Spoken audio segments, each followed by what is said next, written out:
ষড়যন্ত্র করেছে যে মাদ্রাসার ছাত্ররা বা মাদ্রাসার ছাত্রদেরকে ব্যবহার করে এটা করা হয়।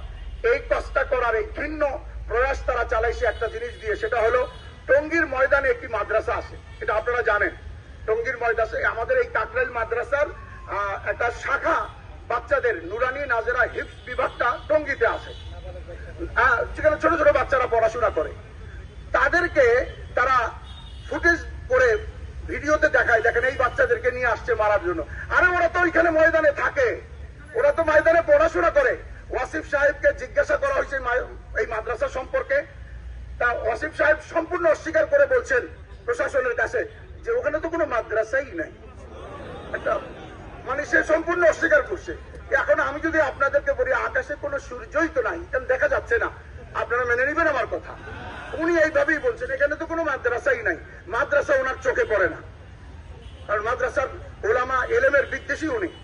এই জন্য তাদেরকে আমরা বলতে চাই, এই যে মাদ্রাসার ছাত্রের কথা আপনারা যে ব্যবহার করছেন, এটা সম্পূর্ণ একটা মিথ্যা কথা। এই মিথ্যা কথার তোকমা দিয়ে আমাদেরকে আর জনগণকে, সাংবাদিক ভাইদেরকে ধোঁকা দেওয়ার চেষ্টা করবেন না। আরেকটি হলো, তারা বলছে তাদের ওই সাংবাদিক সম্মেলন থেকে দাবি জানাইছে যে মসজিদ মাদ্রাসার নিরাপত্তা দিতে হবে।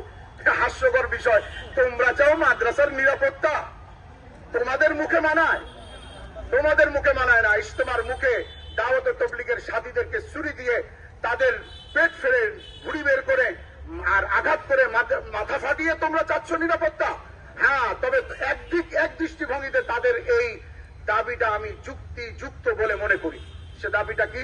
যে হ্যাঁ, যারা হামলা করেছে, যারা মারপিট করেছে, রক্তাক্ত করেছে, তাদের থেকে নিরাপত্তা তো দরকার। সেই আলোকে আমরা আজকের এই সাংবাদিক সম্মেলনে আমাদের দাবি সরকারের কাছে জানাবো যে যারা এই হামলা করেছে, আপনারা আপনাদের সর্বোচ্চ পর্যায়ের তদন্ত দিয়ে প্রমাণিত করে তাদেরকে দাওয়াত তবলিগের বিশেষ ময়দান, টঙ্গীর ময়দান ও দাওয়াত তবলিগের এই মার্কাজ, কাকরাইল মার্কাজ, উভয় জায়গা থেকে তাদেরকে আপনারা সম্পূর্ণরূপে বিতাড়িত করে সরকারিভাবে এই সংগঠন আর সরকারিভাবে এই হামলা ও সন্ত্রাসীদেরকে নিষিদ্ধ করা হোক। আমরা এই দাবিগুলি তাদের থেকে জানাচ্ছি। এখানে আরো কয়েকটি তারা বিভিন্ন প্রশ্নোত্তর পর্বেও সাংবাদিক ভাইদের কাছে বলেছে যে আমরা দুই পক্ষ না, আমরা তো এক পক্ষই, নিজামুদ্দিন অনুসারী। কোন ব্যক্তির কোন পক্ষ, আমরাও বলি যে তোমরা কোন পক্ষই নয়।